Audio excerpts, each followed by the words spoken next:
Welcome to Kiss the Reviews. I'm Armando. That's Corey. And today we're doing 1986's Ruthless People. Before we get started, if you want to follow me or Corey on Twitter, you can follow me at Junior D's. You can follow Corey at Corey_idol. And as always, if you want to follow the show, you could follow the show on Twitter, Instagram, and TikTok at Kiss the Reviews. Let's get into the cast of 1986's Ruthless People. This film stars Danny DeVito as Sam Stone, Bette Midler as Barbara Stone, Judge Reinhold as Ken Kessler, Helen Slater as Sandy Kessler, and Bill Pullman as Earl. We talk a lot on this show about like our celebrity crushes. Yep. Bette Midler in the 80s, step off, motherfuckers. I'm there all day long. Not for me. She was, there was a few people that were like huge into Bette Midler. Not for me. Like Beaches, I could give a fuck about her acting. She's phenomenal, whatever. She's great talent. Yeah. Great. But that movie she did with Shelley Long, back in the 80s, had a phenomenal impact on my sex life up until this day. Because I have basically been searching for that character my whole life. Turns out she was fiction. I don't think she really exists. But I've tried. It's all right. It's all right. I actually, and I know we say we don't do research. I stumbled upon this. I know. But so there was a little blurb that popped up as I was looking up, like the cast and yada yada for this. And basically, apparently Bette Midler came out and said that after the premiere of Ruthless People, Danny DeVito called her twice. He called her the first time to just congratulate her and yada yada. And then apparently he called her back like 20 minutes later. And they both broke down about how terrible this movie was and that both of their careers were, in essence, over as soon as everybody saw this film. I love it. And it was huge at the box office when it came out. Mm-hmm. Oh, yeah. Look, Danny DeVito was big in box office at this time. Bette Midler was big. Judge Reinhold was starting to get a career. Helen Slater's career was, I think she'd already been Supergirl. Like, this was a big deal. Yeah. For all of these guys to be in this movie together. And I had the same, I've always liked this movie. It's never been like, yeah, this is my top DeVito or my top Bette Midler. This is nobody's top movie. I've enjoyed it. I thought it was funny. However, I didn't realize until today that this film was also directed by the same guys that did Airplane. This is like Zucker, Abrams, Zucker, or whatever that whole thing is. Yeah. So the fact that this is produced by them and also was directed by them says so much about all of the things where if you take this and put it into, let's say, a normal movie, totally different movie, and it's probably really, really good and really, really funny. This has a little too much zaniness to it. It does. And I mean, dude, it kicks off with the zany because we get the, your typical, whatever it is, 1.5 to 5 minute intro of Mick Jagger's Ruthless People, whatever the song is. And with some dope 80s. Fucking film art. This is where like Windows 95 took all of their animations and stuff from. But like this is, you get that leading up into the film opening, and it opens with Sam Stone telling his mistress Carol that he wants to kill his wife Barbara, and even though he's rich, she's the heiress of like $15 million because her dad was rich. And during this like back and forth between Carol and Sam, Carol reaches under the table and apparently strokes his dick over his pants. Okay. No under Mhm. the pants stuff, but like, she taps his pecker. Um, Either DeVito has like a huge cock, or she's got the longest arms in America because she literally just does this and he's on Mhm. the other side of the goddamn table. And I was like, oh my, she got like Arsenio fingers where like her fingers are this long.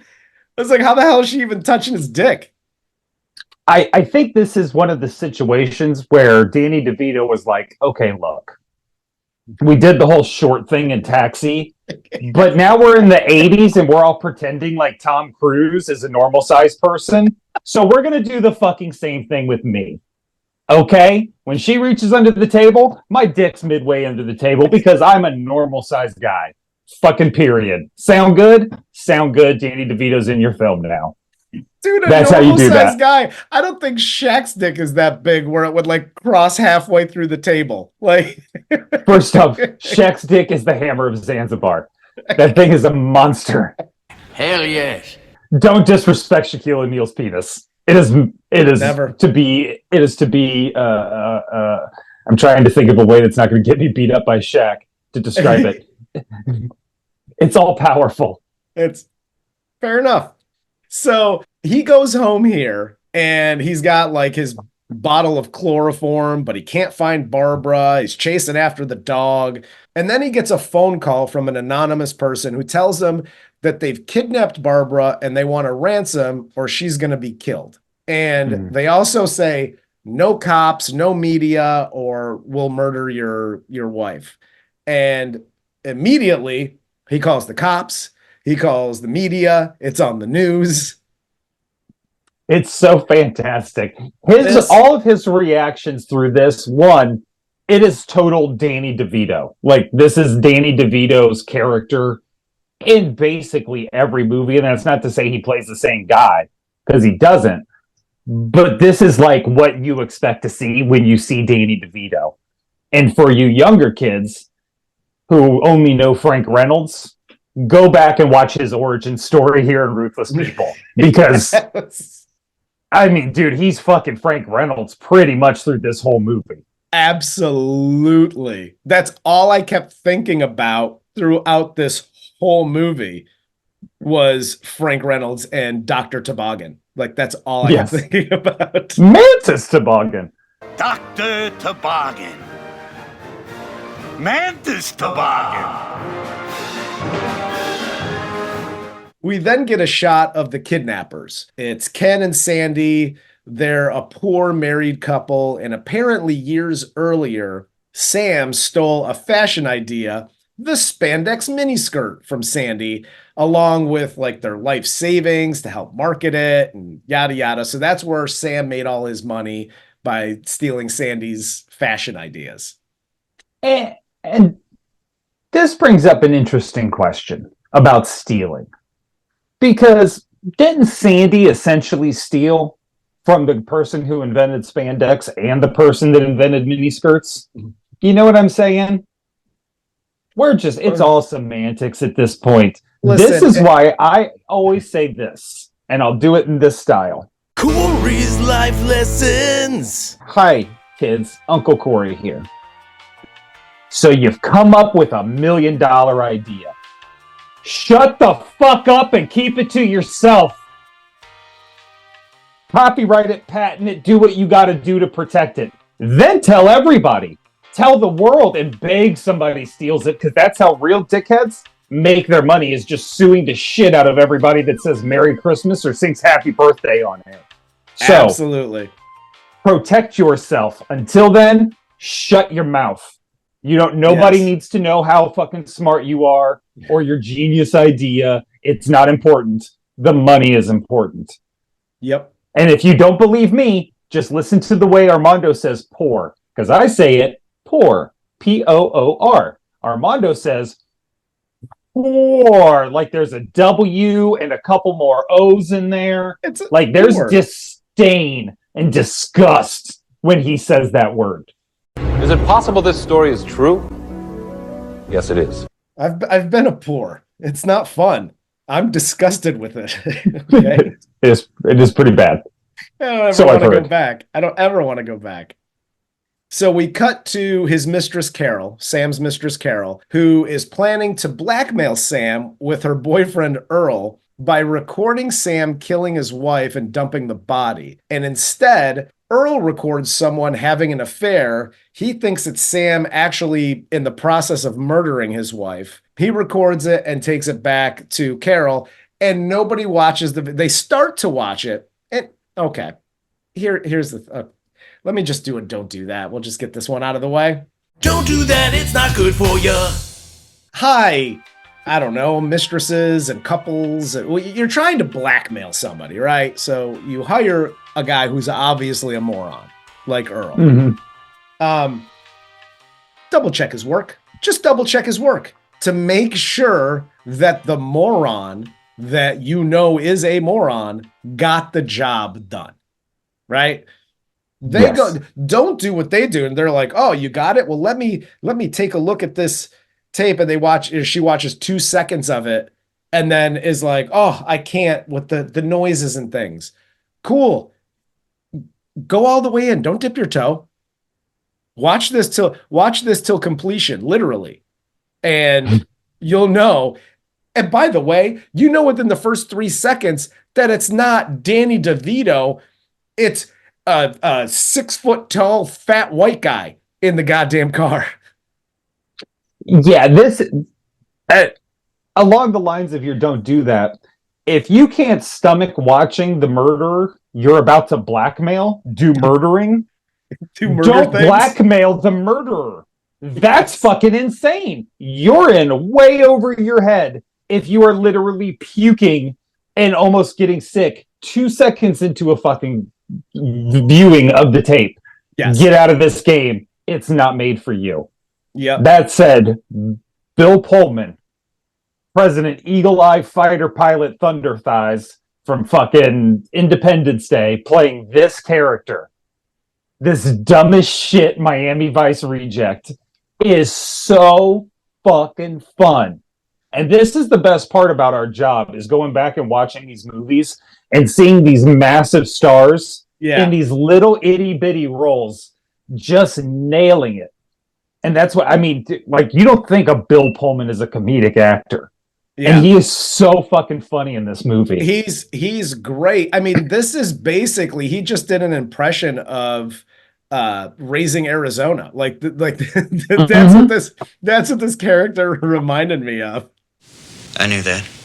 But and he does such a great job. But we cut back to Barbara here, right? She easily escapes her chains because she's locked in the basement. She gets out of the basement. She attacks the Kesslers, but they're able to chloroform her and put her back in the basement after she slips and falls. The next day, Sam doesn't show up for the ransom drop, offers to change the date, and then throughout this movie offers to drop the price from $500,000 to $50,000, and then it ends up at $10,000 towards the end of this movie.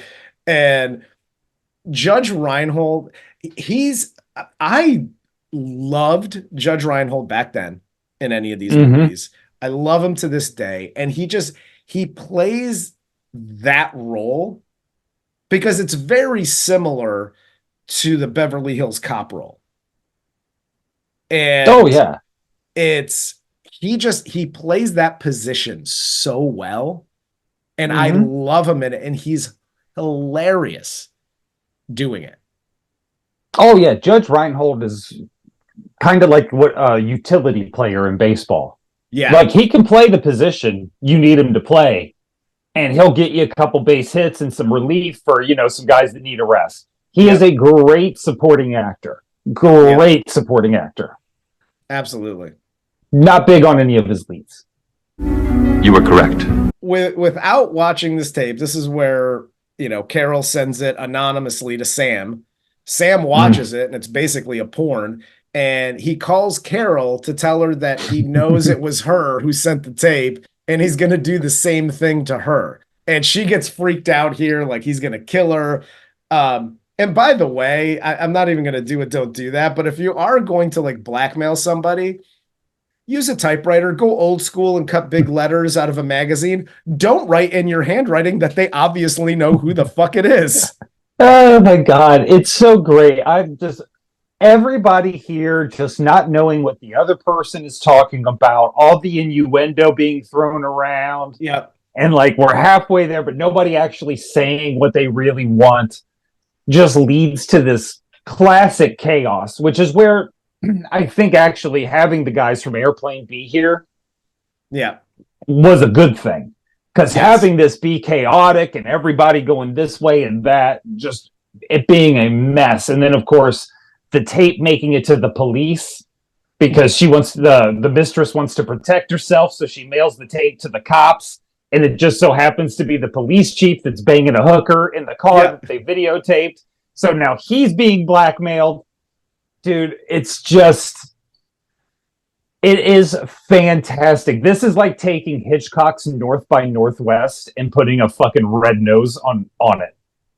Honk honk. Like that's what they did. Well, and it's funny because, and you're spot on. But again, this goes back to comedy writing and how hard comedy writing is.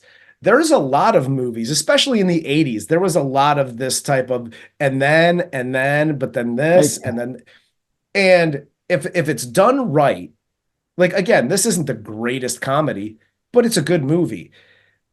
But the writing, normally this type of shit and the chaos and the this, and they don't understand, and there's a miscommunication. In comedies, it sometimes annoys me.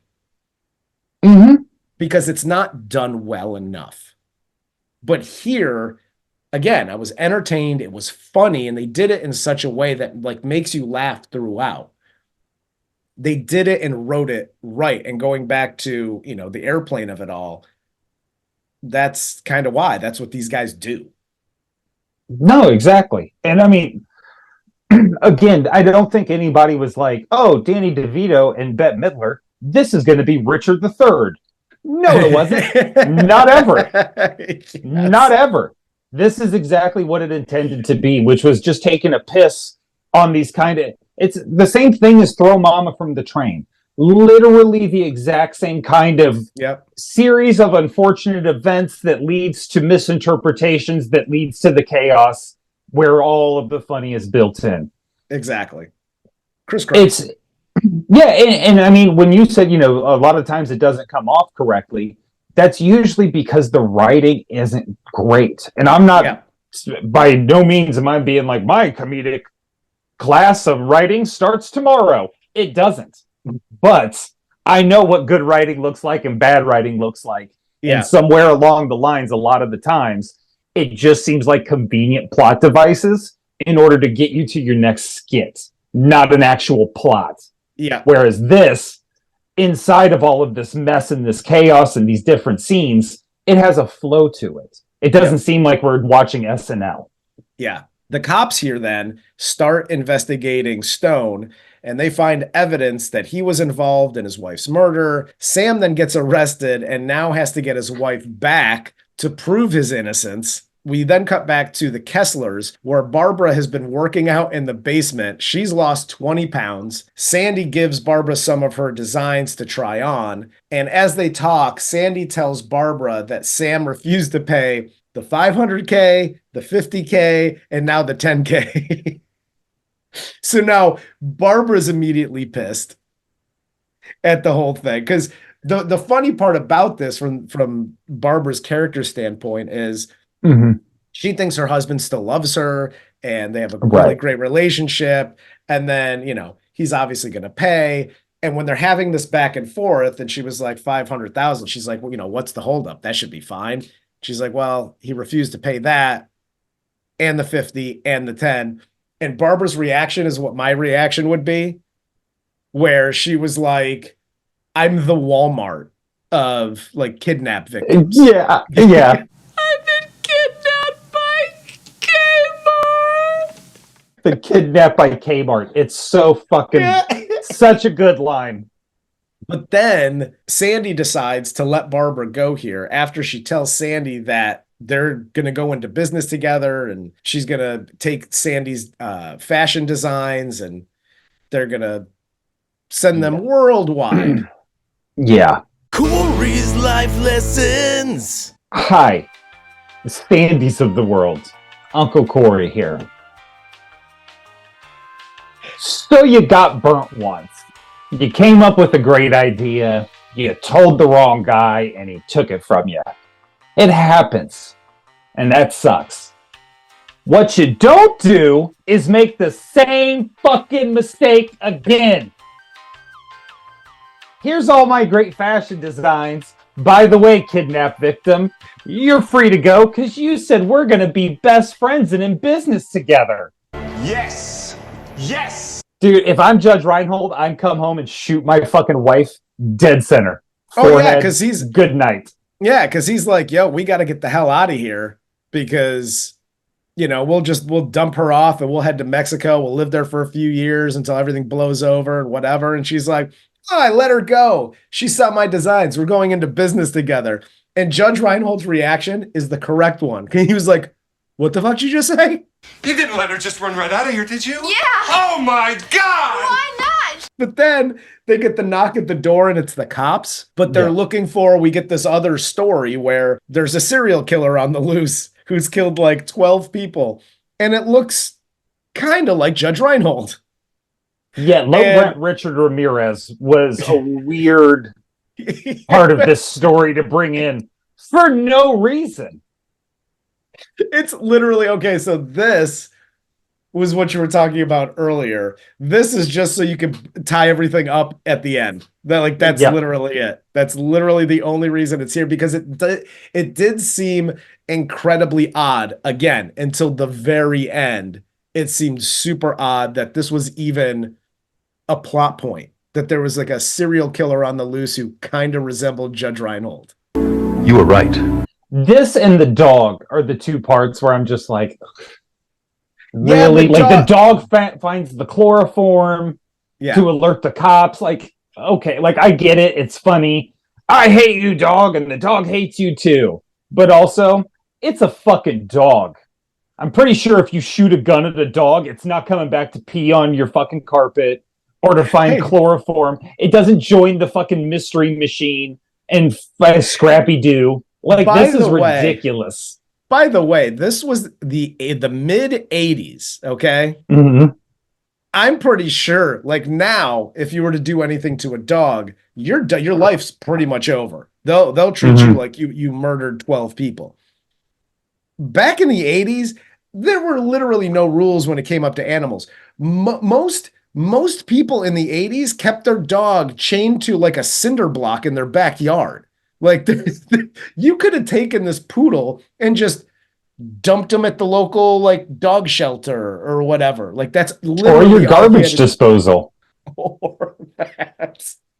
I mean, dude, he's on the phone with a shelter asking if dogs can be trained to kill other dogs, and they stay on the line with them, and he gets a dog and then names it Adolf. That's the 80s, kids. Muffy, meet Adolf. Add in a line of coke getting snorted off Adolf's fucking dick at some point in this movie, and that is literally the 1980s. Absolutely. So Barbara then here comes back to the Kessler's house after she finds out from the newspaper that Sam has a mistress and whatever. And she runs into dollar store Richard Ramirez at the house. He then like chases her slowly around the house like he's Michael Myers. He trips and falls. He takes a spill down the stairs and he just dies. It happens. So I only thought pushing people down the stairs was how you got rid of babies. I didn't know you could actually kill somebody doing that. Barbara, Ken, and Sandy then put this plan together to get back at Sam. So they basically make her write down all of his assets so they know exactly how much money he has. Mm-hmm. They call Sam, now knowing his net worth, and they increase the ransom to $2 million. Sam's pissed about it. And then there's another cutaway scene where they cut back to Carol and the chief of police. She threatens to send the videotape to the media. And then she watches the tape and finally sees what's on it. You know, the light bulb goes off and like, oh shit. So Carol then calls Sam and then finds out the time and the place of the ransom drop. And this is my favorite Bill Pullman scene. I love actually this whole scene because The Judge actual Reinhold drop. shows up to get the money. Danny DeVito tries taking the money back because all the cops are there. And he's like, well, he's going to get away. He takes his money back. The cops are yelling at him to give the money back or he's going to be an accessory. Yep. Then Reinhold is making his getaway and runs into Bill Pullman, who can't figure out who's talking or shooting at him. And Judge Reinhold being such a dick to him here. I don't believe this! Because he's like over the whole thing. Oh yeah, and he was just like, the dude, fuck out. He's way in over his head. He is done. It's so good. Yeah, Pullman's great in this. Reinhold's great in this. I mean, DeVito just doing DeVito is fantastic in this. And then we get to the end of the film where Ken finally gets the money. He finally is able to get in his car and he drives away. He notices the cops following him. He drives his car off the end of the Santa Monica Pier. Money starts rising to the surface of the water. People are jumping off the pier into the water to get the money. Which is another brilliant scene because the car goes over and they're all the crowd rushes to the edge of the pier and they go, somebody get in there to save that guy. And they go, no, riptides. And you could get swallowed by a shark. And I mean, everybody's coming up with this excuse why they can't save a human being. Yep. And then the money floats up and literally everybody dives into the water. It's so great. It is so brilliant. No, it's awesome. It is so awesome. And so the cops get there, they search the water, they bring up the car, and they find the body in the car. And it's the body of the dead serial killer inside. And it's dressed in the clothes that Judge Reinhold had on. And then the movie ends as Ken comes out of the water on the shore, like down the coast a little bit. He's got scuba gear on. He's got the case full of Sam's money. And then Barbara, Ken, and Sandy all celebrate on the beach as they walk down the shore with all of Sam's cash at the end of this. Hooray. And I love the scene too, where the cops are talking about like how strong their marriage is. And she's choking him in the background. And she's choking the shit out of him and just beating him and throws him over the pier. Love that. So Love that. Is good. Bette Midler, if you don't know from her work in the 80s, Bette Midler was a comedy fucking genius back then. Like, Bette Midler was one of those freaks of nature that could just kind of do everything really, really well. And I really recommend any of her comedies in the 80s. Either, what was it, Big Business with her and Lily Tomlin? Outrageous Fortune was the movie with her and Shelley Long. Yeah. Or this. These are like her three big, just home run hitters for me that aren't called beaches. Yeah. Which is one of the funniest movies I've ever seen in my life. But everybody in this movie does such a great job. I'm not a Helen Slater fan by any stretch. Loved her in this movie. Judge Reinhold was great in this movie and does all the Judge Reinhold things. Yeah. Bette is Bette. Danny DeVito's Danny DeVito. Everybody in this is just perfect. And Bill Pullman popping up out of nowhere to be a comedy surprise hero. Yeah. It's just fantastic. No, it is. And again, like I was a Bette Midler as a comedic actress, I was always a fan of. I mean, even into the 90s and just everything, obviously you had Beaches, Hocus Pocus, what was it? First Wives Club. So there was a few of those that I really enjoyed, and she could be silly and she could be a little bit serious and, a tighter, more we'll call them well-written comedies instead of like the crazy zany shit she could do. And she kind of can do that. She has a good range within comedy. So I've always liked her. I've always liked Danny DeVito. Unfortunately for Danny, for a lot of his career, he kind of played the same character. They just wrote the same character for him every time. It was just like, hey, you're a scumbag. All you love is money. I mean, shit, from Taxi to this to, even with the movies he did with Arnold, like he was always like this kind of piece of shit, like for all these movies. But he also did that very well. But But yeah, you get Midler and DeVito in a film, it's going to be great. And as far as Helen Slater goes, Mhm. never been a huge Helen Slater fan, but you're right. She did do a great job in this movie. Mhm. I just think that the movie from front to back, like we said at the beginning, it's a good movie. It's funny. Is it in my like top 10 or top 20 like greatest? No, but it's not a movie that I'll turn off either. Like if it's on, I'll watch it and I'll laugh. Yeah, I would say this is. I would compare this, which I think is another Bette Midler film. I would probably compare this most to like Down and Out in Beverly Hills. And Yeah, quite frankly, I'd rather watch Down and Out in Beverly Hills. same. That said, this is a poor man's version of that, and I have no problem with it.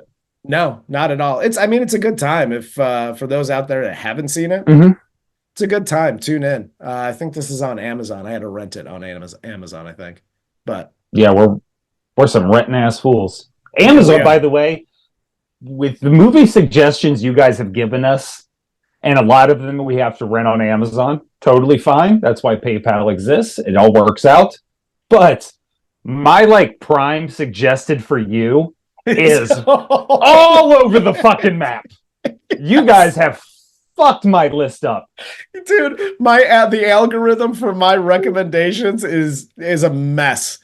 Because I like, Oh yeah. I'll go to that and I'm like, no, what the hell is this? Like, thanks, Like Damien. apparently Rob Schneider did a remake of Deer Hunter. Because that's in my list now. Oh my God. No, you're absolutely right. It's all my streaming services. The recommendations are just, they're a mess at this point. Oh, they're a So disaster. Yeah, we're it's gonna have to create some Kiss the Review accounts just to keep you fucking savages off my goddamn preferred list. absolutely. But no, that's all I got for this one, man. You got anything else? No, I'm good. All right. Well, for Corey, I'm Armando. This is Kiss the Reviews, and this was 1986's Ruthless People.